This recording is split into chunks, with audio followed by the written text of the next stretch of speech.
That was the most comfortable win we had this season, and yet it was still a one possession game. I don't care. 5-1 feels really good. Bears win it.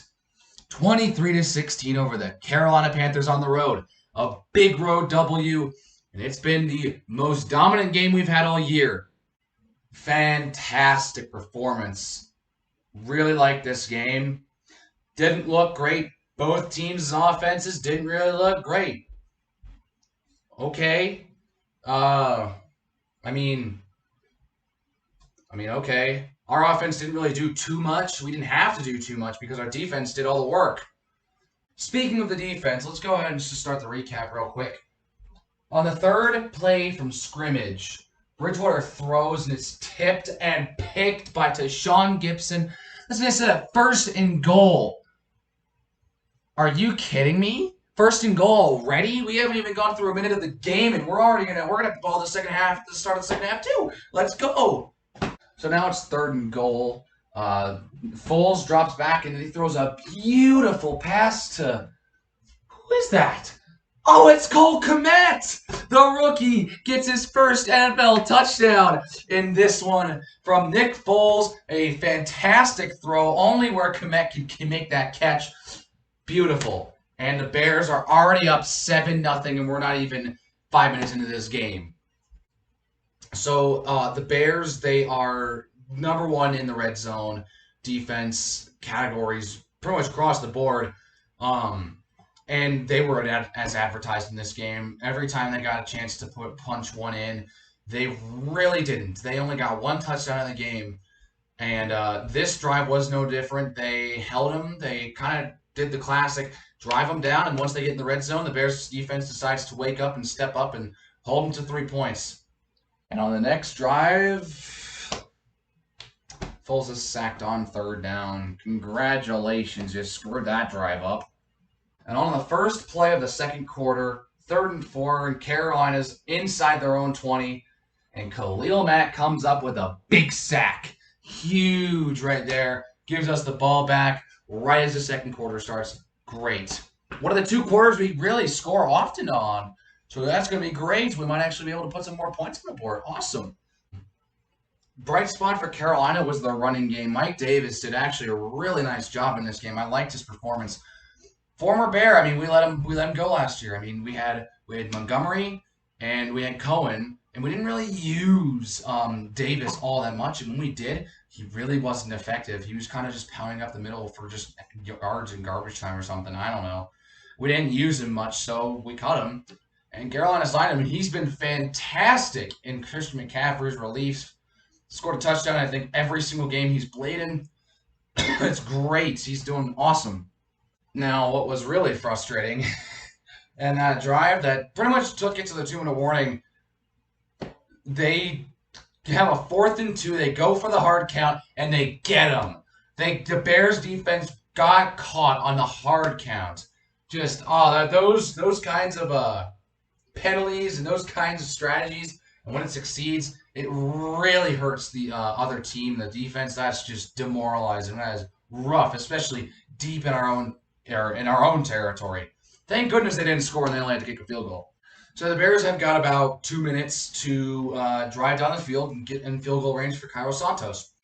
So the Bears offense doesn't really do too much. They get inside the 40, which in terms of field goal range is usually what your target is. If you want to have a manageable field goal that is actually possible, you get behind the 40-yard line, you're kicking 60 yards basically. So we're just inside the 40. It's a makeable kick, but it's a long kick. So Cairo Santos has to kick a 55-yard field goal. His career long was kicked 4 years ago. And it was a 54-yarder against Houston. What does Santos do? He nails it. 55 yards right down the middle.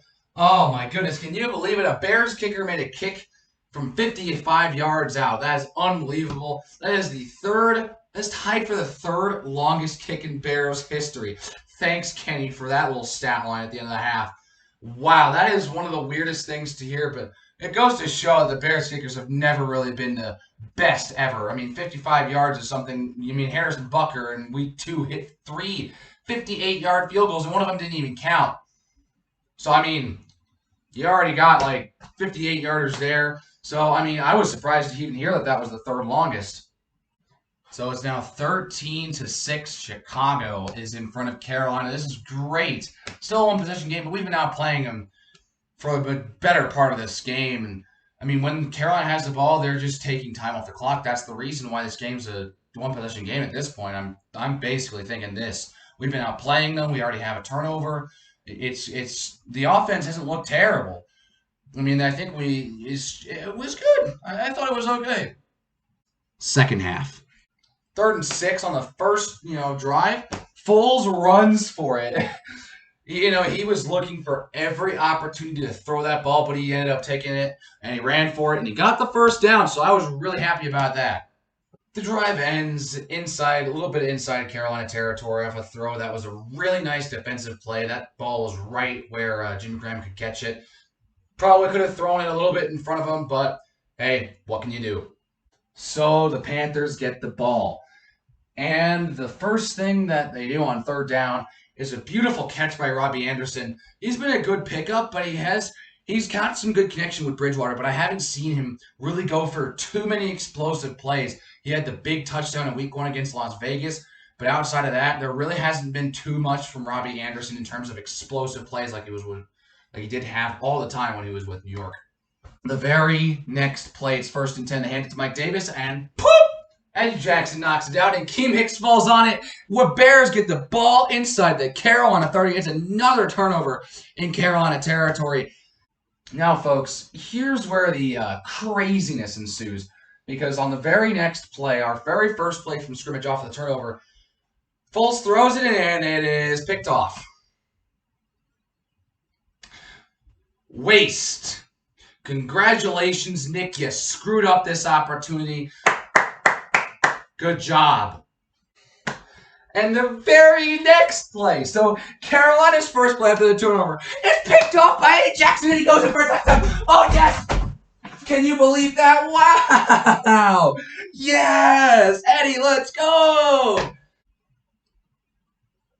Are you kidding me? Again? Are we doing this again? This is the second time this season that Eddie Jackson has had a pick 6 and go all the way, like actually physically go to the end zone and have it get taken off the board. It's just unbelievable. Kyle Fuller wasn't really doing much. It was just kind of tipped and it went right to him. But, this is one thing that I've seen a lot of people get really pissed off about. Because this is a touchdown. I don't know why they called it pass interference. I mean, he kind of jumped over him. But, I mean, he was still able to catch the ball. And earlier in the game, on a 3rd and 9, deep in Carolina territory, Foles threw for Robinson, and there was no way he was going to catch the ball. He was pretty much decked. The ball got there, and they didn't call it. So that's kind of what's been really frustrating because, hey, calls against us. We should have gotten that. We should have gotten that touchdown, but guess what? It ain't happening. So the Panthers, they retain possession, and dang it. And you know what happens on the very next play? Bridgewater fires it downfield, and Robbie Anderson makes a spectacular catch for 30-plus yards, and it's the biggest play of the game so far. Wonderful! The tide, the momentum, it looks like it's shifting. Oh, great. Now they're going to rally off like 15 points in a row. Long story short, they keep driving it down. Kick is up by Slide. It's a 54-yard attempt, and he missed it. So, hey, no points for Carolina on that drive. They didn't take that penalty and that play that should have been tipped and intercepted and took it all the way. That's good. They still didn't score any points, so it didn't really matter in the long run. So here's something that I found earlier today. And while watching the game, I found this out while Kenny Albert said this. The Bears have scored 0 third-quarter points, but have over 50 fourth-quarter points in the first 5 games, which is last in the NFL for the third quarter and the first, and the most points in the fourth quarter in the NFL so far this year, which is just unbelievable because our offense somehow just scores points in the fourth quarter and that's it. Well, that changed because after the missed field goal, the Bears kind of drive it down. It takes a little bit longer than expected, but Nick Foles is going to QB sneak it in for a touchdown. The Bears will go up 19-6 pending the extra point, which was good. So it is now 20-6. Chicago is in front by 2 scores. Bit of foreign territory, as the only time that's ever happened this year so far is when we were up 17-0 on the Giants, and yet they made that game a heartstopper. Early in the fourth, Bridgewater airs it out for DJ Moore. Can't make the catch inside the pylon. And Jalen Johnson gets flagged for pass interference. Fantastic. They get the ball at the 1. And they just pound it in with Mike Davis, and he's in. Touchdown, Carolina. It's 20-13. Look at that. It's a game now. Woohoo. Shouldn't really be a game, but hey, it is a game. So, I mean, I don't really care. We're still winning. Nothing too exciting on our next Bears drive. We kind of just drive it down. A couple nice passes to Allen Robinson. Your man. I mean, other than that, there wasn't really too much in that drive. So we drive down enough, and Santos kicks a 31-yard field goal, and it's now 23-13. So, hey, back to a multi-score game. All right, there's less than 10 minutes to go. We got this. Panthers on their next drive, Teddy Bridgewater takes them down inside our 30. And on 3rd and 10, he is sacked. So they have to kick a field goal. It's a 48-yard attempt from Sly. And he just gets it inside the upright. It is now 23-16 Chicago. And what do the Bears do with this chance to try and run it out and try to just pound them in and try to end this game? Nothing. Nothing. Not much time off the clock. Didn't really produce much. And Carolina gets the ball with plenty of time. They can even have a lengthy drive and drive down the field. They're striving. They're getting down. They haven't quite gotten into Chicago territory yet. It's a 3rd and 13. Bridgewater scrambles, and he's just short of the first. So it's 4th down, and they drew down all the way to the 2-minute warning. Oh, boy. This is going to get very interesting because it's 4th down, under 2 minutes. Sure, Carolina has all 3 timeouts, but chances are we're going to go ahead and run out the clock. We got a chance. Just hold on this 4th down, and you should be good. It is 4th and 2. Bridgewater throws it for DJ Moore, and oh my goodness, oh, he dropped it. Let's go. This is almost an amazing catch by DJ Moore. Goes up for one hand, but as he's coming down, can't hang it onto it as he's coming to the ground. Ball comes out, and the Bears take over. Now, this is the point where we start questioning Nagy's play calling at the end of the game yet again. He still can't learn for some reason that it's okay when you have the lead to run the ball. Because Montgomery got 8 yards in 2 plays, and on 3rd and 2, Nagy decided to get fancy yet again and try to throw the ball. But hey, it was incomplete. So Carolina doesn't even have to use that timeout, and the clock just doesn't even, it goes like 15 seconds off. And Carolina's got the ball again. Oh my goodness, Nagy, what are you doing? You're making them actually have a chance to win this game. We've been outplaying them. We have 2 turnovers over already. What are you doing? And on Carolina's first play from scrimmage on this drive, Bridgewater throws, and it's intercepted! Yes! Yes! It's intercepted by who? DeAndre Houston Carson, who made the deflection on Tom Brady's 3rd down, but it was actually 4th down, so that doesn't really matter. I mean, he kind of swatted that ball away. DeAndre Houston Carson won a game against Tampa. He wins this one as well, but this one is an interception turnover. Nagy makes a dumb play call, and the defense comes through to save him yet again. Twice in a row, 2 weeks in a row, where Nagy made a dumb play call and went for a pass when they could just run the clock out. And Houston Carson's had to save us twice in a row. And he's looking really good. He's making a name for himself in Chicago. And with that, the Bears run out the clock, and this team is 5-1. Can you believe that? 5-1 record through 6 weeks. This is unbelievable. Wow, what a season we're having so far. You want to know what made this day even better? So not only did we have a comfortable victory, but the Packers were destroyed.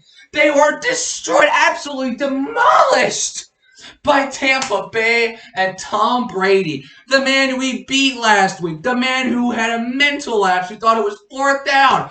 There ain't 5 downs in this league, Tom. But he comes back this week stronger than ever against a team off the bye, and they decimate him.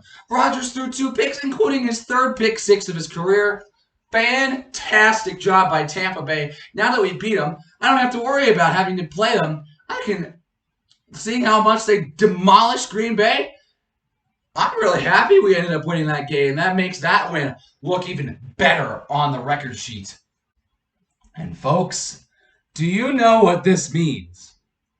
For the first time this year, our team, we're now 5-1. And we now lead the NFC North because Green Bay had a bye last week. So they're 4-1, we're 5-1. We have the NFC North lead, baby. How do you do? Now, Rams play Sunday night tonight. I'm recording this while the game's going. And so far, things aren't looking good. They're not having a good hot start like they're used to. So, we play them on Monday night. We get an extra day to prepare. This is a winnable game. I thought this was going to be a bit more of a contest, but the score is not reflective of how close the game was, which it wasn't as close as the score shows us. But we're going to have to play much better if we're going to beat that Rams team. It is going to be a great game. Very excited for it. And I hope that we can move on to 6-1 and keep our division lead going strong. So that's it for this one. If you liked it, make sure you like the video. And if you really want to see more of me as this season progresses, you're going to want to hit that subscribe button, because seeing how Green Bay lost this week and how it's really close between us, this is going to be a very interesting season for the NFC North. It's really going to be us and Green Bay. That Week 12 game is looking more and more important as the weeks go on. And so does that Week 17 game as well. It's going to come down to these two teams and those 2 matchups. So you're going to want to see these matchups. You're going to want to see how this season's going to go, because it's going to be down to the wire. It's going to be a grudge match between the 2 of us. Anyways, that's it for me. I'll see you next week.